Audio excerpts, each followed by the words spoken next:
तीनों सेना के अध्यक्ष होते राष्ट्रपति। सही बात है, अगर उस पोस्टर पे नरेंद्र मोदी का नाम ना होता, फोटो ना होती और राष्ट्रपति की होती तो मैं मानती और सम्मान भी करती, लेकिन आप तो वो हैं, आप उस पार्टी से आते राकेश भाई, खुद जिस पार्टी ने पार्लियामेंट के इनॉग्रेशन में हमारे राष्ट्रपति को नहीं बुलाया था। बहुत अच्छा लगता है ये मॉरल ग्यारह अगर आप विजय शाह को दे देते, जिसने कर्नल सूफिया कुरैशी को ये बोल दिया वो पाकिस्तानी और आतंकवादियों की बहन है। बहुत अच्छा लगता है अगर आप दो शब्द अमित मालवीय के लिए बोल देते, जो लगातार लीडर ऑफ ऑपोजिशन की फोटो एक ऐसे मुनीर के साथ लगा रहा है जो सिर्फ आर्मी नहीं चलाता, पाकिस्तान के आतंकवादी संगठनों को चलाता है, ये हम सब जानते हैं। चालू करो बे।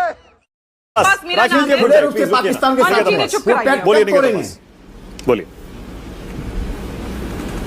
थैंक यू मानक जी। मानक जी बहुत वरिष्ठ है राकेश सिन्हा जी और मैं इनकी बहुत इज्जत करती हूं और इन्होंने मुझे कुछ मॉरल ज्ञान दिया, पर इन्होंने बहुत अच्छी बात ये कही कि सही बात है तीनों सेना के अध्यक्ष होते राष्ट्रपति। सही बात है, अगर उस पोस्टर पे नरेंद्र मोदी का नाम ना होता, फोटो ना होती और राष्ट्रपति की होती तो मैं मानती और सम्मान भी करती, लेकिन आप तो वो हैं, आप उस पार्टी से आते राकेश भाई, खुद जिस पार्टी ने पार्लियामेंट के इनॉग्रेशन में हमारे राष्ट्रपति को नहीं बुलाया था। बात तो सही है। बहुत अच्छा लगता है ये मॉरल ग्यारह अगर आप विजय शाह को दे देते, जिसने कर्नल सूफिया कुरैशी को ये बोल दिया वो पाकिस्तानी और आतंकवादियों की बहन है। बहुत अच्छा लगता है अगर आप दो शब्द अमित मालवीय के लिए बोल देते, जो लगातार लीडर ऑफ ऑपोजिशन की फोटो एक ऐसे मुनीर के साथ लगा रहा है जो सिर्फ आर्मी नहीं चलाता, पाकिस्तान के आतंकवादी संगठनों को चलाता है, ये हम सब जानते हैं। बहुत अच्छा लगता अगर आप थोड़ा सा मॉरल साइंस उन्हें भी दे देते, जो आप ही के डिप्टी मुख्यमंत्री ये कह देते हैं कि जो भारत की सेना है वो तो नरेंद्र मोदी के चरणों में नतमस्तक है। ये मॉरल साइंस ना आप एक तरफ रखिए, लेकिन दूसरी तरफ आंखों पर पट्टी बांध लीजिए, चश्मा पहन लीजिए, आपको कुछ नहीं दिखेगा। पर खैर, मैंने कहा ना ये बहुत संवेदनशील मुद्दा है मानक, इस पर मुझे ना बहस करनी और ना ही इनके झूठ सुनने, क्योंकि जनता देख रही है कि किस प्रकार ये ओछी गलीच छोटी राजनीति करते हो। जनता माफ नहीं करेगी। आखिरी बात, आप थोड़ी सी संवेदना वहां भी दिखा देते जब पहलगाम में अभी खून भी साफ नहीं हुआ था धरती पर मानक, और इन्होंने बीजेपी ने अपने आईटी सेल से पोस्टर लगवा दिए थे, धर्म पूछ कर मारा। वो याद है मीम्स? मैंने देखी थी, पूरे देश ने देखी थी, मानक जी ने देखी थी, यहां खुद जफर भाई और राकेश भाई आपने भी देखी थी। लेकिन क्या करते हैं ना, आप एक तरफ सिलेक्टिव आउटरीच करते रहिए। खैर, अभी दो चीजें मैं यहां फैक्चुअली करेक्ट करना चाहती हूँ जफर भाई को। मानक जी 10 सेकंड दीजिएगा। मानक जी 10 सेकंड, मैं वक्त पे बाद में आऊंगा। निगत वक्त पर बाद में अब राकेश जी का जवाब दे दीजिए। वो कह रहे हैं 1971 का बांग्लादेश बनाने का श्रेय आप हर दिन लेते हैं, आज तक लेते हैं, हर डिबेट में आप कहते हैं। पहलगाम हमले के बाद आपने कहा ना इंदिरा गांधी 1971 आप ही तो याद दिला रहे थे।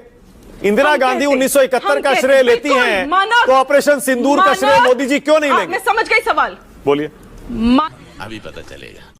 मानक जी मैं सवाल समझ गई, बिल्कुल लेते। हम एज अ विपक्ष भारत की सरकार, मोदी सरकार के साथ खड़े थे। मैंने कहा जब हमारी सेना वहां मुंह तोड़ जवाब दे रही थी पाकिस्तानियों को, अगर तब आप व्हाइट हाउस से लाल आंख ना दिखाते, अगर जयशंकर ये ना बोल देते कि मैंने मुखबरी करके वहां पाकिस्तान को बता दिया था कि हम आने वाले, बर्थडे था ना कि आरएसवीपी दे रहे थे, अगर आप ये नहीं करते और हमारी सेना पाकिस्तानियों को जो ठोक रही थी और पीओ के वापस आ जाता, तो वो श्रेय नरेंद्र मोदी का होता। इंदिरा गांधी जी वो हैं जिन्होंने पाकिस्तान के 2 टुकड़े कर दिए और बांग्लादेश को अलग थलग कर दिया, पाकिस्तान को अलग थलग कर दिया। पर आपके यहाँ, आपकी सरकार में जो हमारा 75 सालों से उद्देश्य था कि पाकिस्तान को अलग थलग करना है, आपने मेरे भारत को अलग थलग कर दिया। न चीन आपके साथ, न तुर्की आपके साथ, न बांग्लादेश आपके साथ, और न ही यूएस से तो आईएमएफ से फंडिंग दिलवा दी।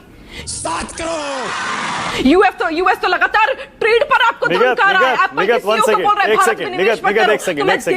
आप फिर से देखिए सवाल को घुमा रही हैं। राकेश जी कह रहे हैं आप क्रेडिट 1971 का लेते हैं, तो सर्जिकल स्ट्राइक, एयर स्ट्राइक और ऑपरेशन सिंदूर का क्रेडिट प्रधानमंत्री मोदी क्यों नहीं लेंगे? लेंगे ना? अरे क्योंकि हमारी सेना वहां खड़ी थी और आपने उन्हें लाल आंख दिखा के कहा नहीं सीज फायर कर दो, फिर सीज फायर का उल्लंघन करा। आपने कहा उल्लंघन होने के बाद एक्ट ऑफ वॉर होगा, उसके बावजूद हमारे अजीत डोभाल साहब फोन करते चाइना को, उनको समझाते हैं और उनसे बात करते हैं और फिर सीज फायर बंद होता है। चलिए थोड़ी देर बाद सीज फायर हो जाता है, लेकिन अगले दिन फिर 2 दिन तक बमबारी होती है, संबा में, जम्मू में, अमृतसर में, बाड़मेर में। लेकिन देश के प्रधानमंत्री जो कहा था एक्ट ऑफ वॉर करेंगे, वो तो नहीं गए। अच्छा ठीक है, तुम्हें शर्म है? कुछ शर्म आया है? जफर भाई कुछ कहना चाह रहे हैं, बोलिए। जफर इस्लाम बोलिए, क्या कह रहे हैं जफर भाई? क्यों दूं वो क्रेडिट?